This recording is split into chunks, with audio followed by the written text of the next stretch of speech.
Mesdames et messieurs, bonsoir et bienvenue sur Sahel TV. Tout de suite, les principaux titres de ce journal. Les Mourabitoun jouent en ce moment leur premier match contre le Mali au titre de la Coupe d'Afrique des Nations à Suez en Égypte en présence du président de la République.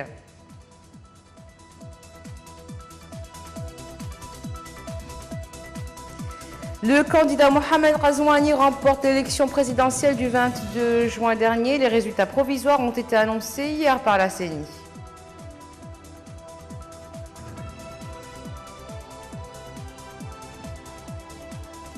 Biram Daabeid, arrivé deuxième à la présidentielle, appelle à la paix, à s'éloigner de tout acte de violence. Le candidat met en garde contre les éventuels affrontements à caractère ethnique.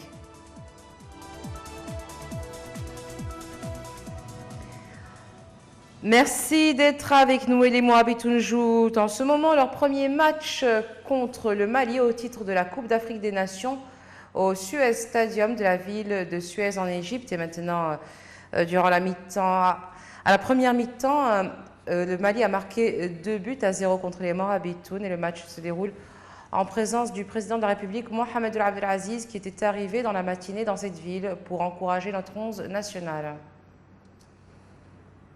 Le candidat Cheikh Mohamed Ahmed Ghazouani est crédité de 52,01% selon la Commission électorale nationale indépendante qui a proclamé les résultats du premier tour de la présidentielle la nuit dernière. L'opposition conteste ces résultats et entend saisir le Conseil constitutionnel. Un reportage de Cyril Sidibé. C'est la fin du suspense qui n'a que trop duré au lendemain de la présidentielle du 22 juin. La CENI vient de confirmer la victoire du candidat de la majorité, Mohamed Ahmed Cheikh Ghazouani, en annonçant les résultats selon l'ordre de dépôt des dossiers au Conseil constitutionnel. Mohamed Ahmed Cheikh Ghazouani, 483 312 voix, soit 52,01%.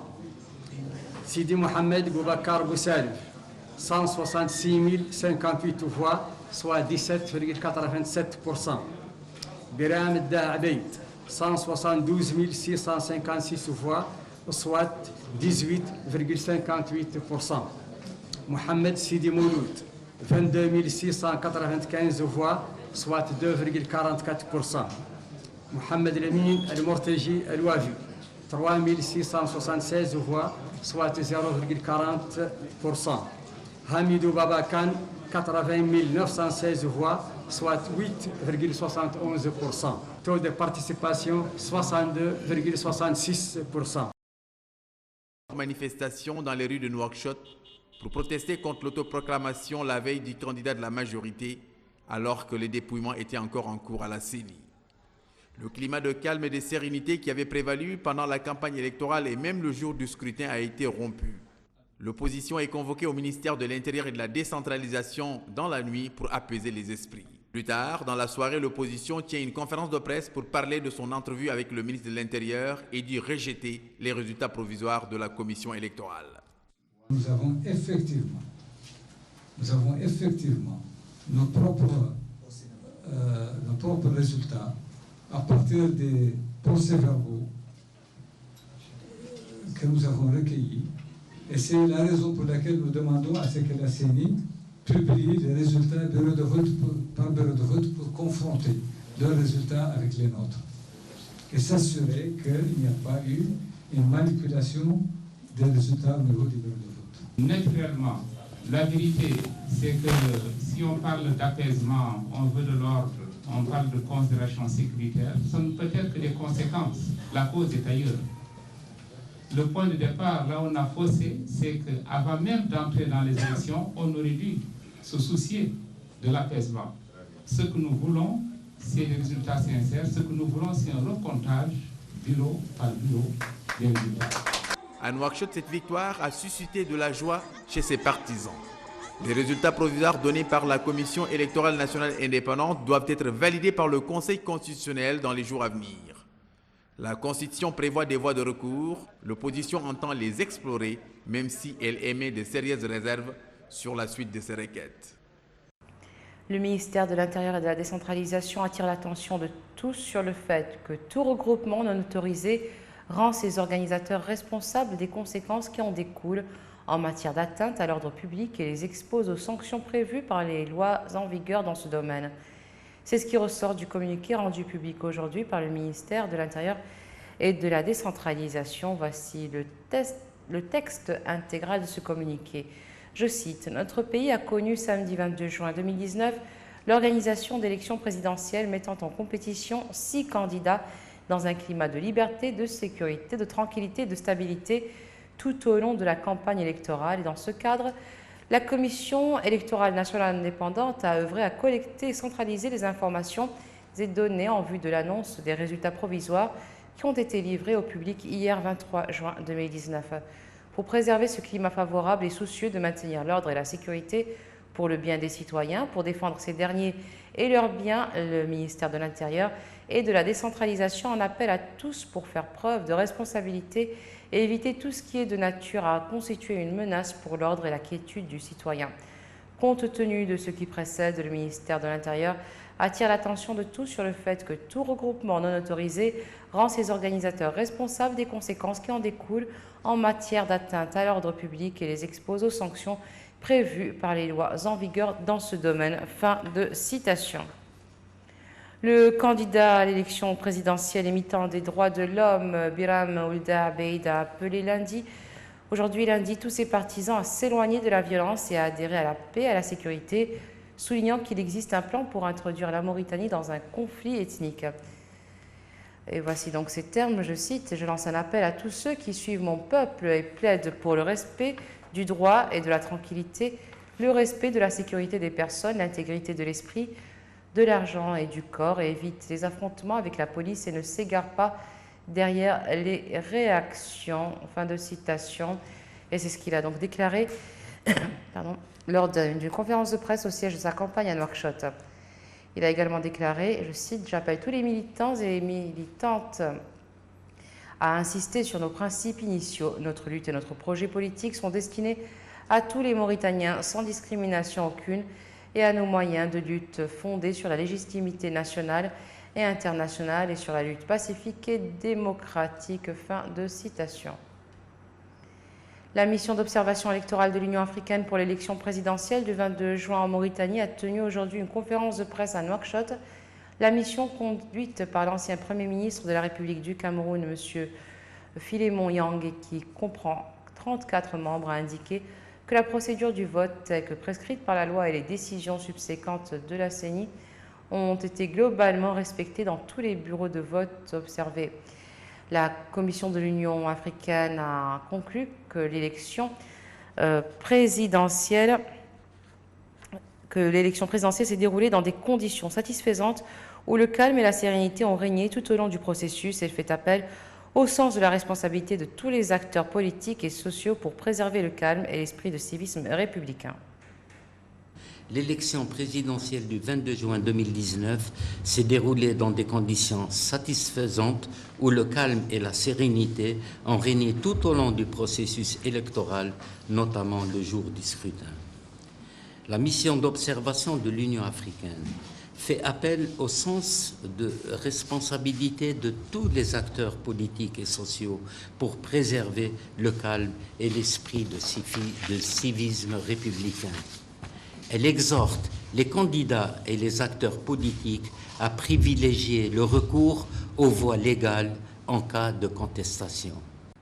Les travaux du Forum continental consacré au dialogue régional sur les enjeux liés à la mise en œuvre de la zone de libre-échange continentale africaine ont débuté aujourd'hui à Dakar au Sénégal en présence du Premier ministre Mohamed Salem Ould Béchir. Prenant la parole devant les participants, Ould Béchir a déclaré que la Mauritanie, de par sa position géostratégique, son ancrage profond en Afrique et son appartenance à un certain nombre d'ensembles dont il a cité à titre d'illustration l'Union africaine, la Ligue arabe et l'Union du Maghreb arabe, constituent un acteur essentiel dans les échanges et mouvements de marchandises intra-africains du nord au sud et inversement. Il a ajouté que sa participation à ce forum, dont l'enjeu est d'une importance capitale pour l'intégration africaine, traduit de façon éloquente l'engagement résolu de la Mauritanie à la réalisation du grand marché commun africain par le biais de la mise en œuvre de la zone de libre-échange continentale qui sera l'instrument privilégié d'intégration économique et de développement harmonieux unissant les pays et les peuples africains et scellant leur avenir commun. En Algérie, le pouvoir durcit le ton. Au moins 16 manifestants ont été placés sous mandat de dépôt par la justice à Alger hier, selon plusieurs avocats réunis au sein d'un collectif de défense. 3 autres ont été renvoyés au commissariat pour un complément d'enquête. Ces manifestants sont accusés d'avoir brandi ou possédé des drapeaux berbères lors de la manifestation de vendredi et ils sont poursuivis pour atteinte à l'unité nationale et atteinte à l'emblème national. En attendant l'instruction de leur dossier, ils ont donc été placés en détention. Les avocats ont annoncé leur décision de faire appel de cette décision. Des milliers de manifestants participaient le 23 juin à une marche à Rabat contre le plan de règlement américain du conflit israélo-palestinien baptisé le deal du siècle, ainsi que contre la conférence prévue à Bahreïn consacrée à la présentation du volet économique de ce plan. Organisée par l'Association marocaine de soutien au peuple palestinien et de la gauche pan-arabe, avec le soutien du puissant mouvement islamiste Al-Adl wal-Ihsan, du Parti islamiste Justice et Développement qui dirige la coalition gouvernementale, de la Fédération de la gauche démocratique et de l'Istiqlal, centre droit, cette marche du peuple marocain contre le congrès de la honte, selon leurs termes, avait débuté avec des slogans très classiques. Mort à Israël, mort aux États-Unis, régimes arabes traîtres, alliés du sionisme. C'est ce que clamaient les manifestants.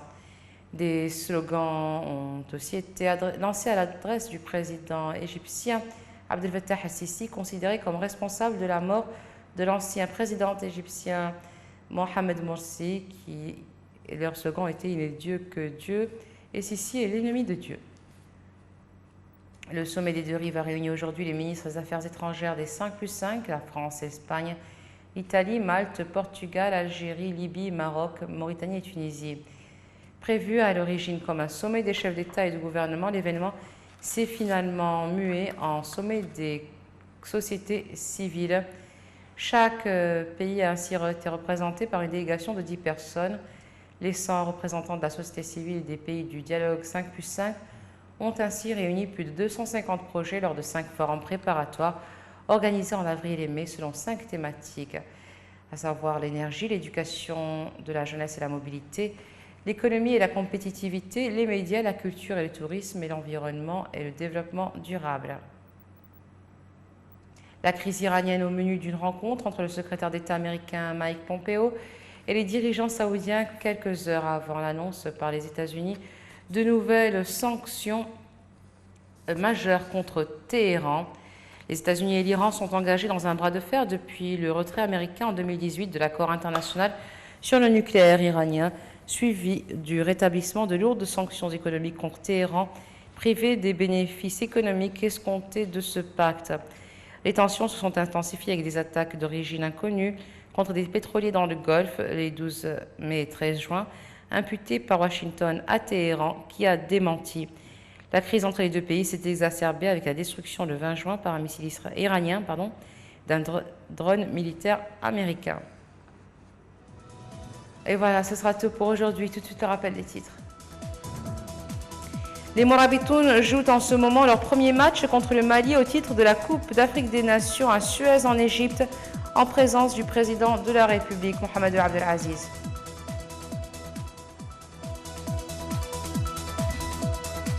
Le candidat Mohamed Razouani remporte l'élection présidentielle du 22 juin dernier. Les résultats provisoires ont été annoncés hier par la CENI.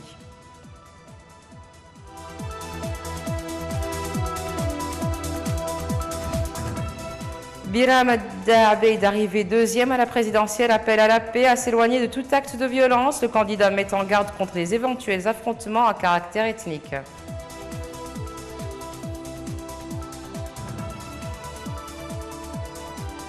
Merci d'être resté avec nous. Excellente fin de soirée sur Sahel TV.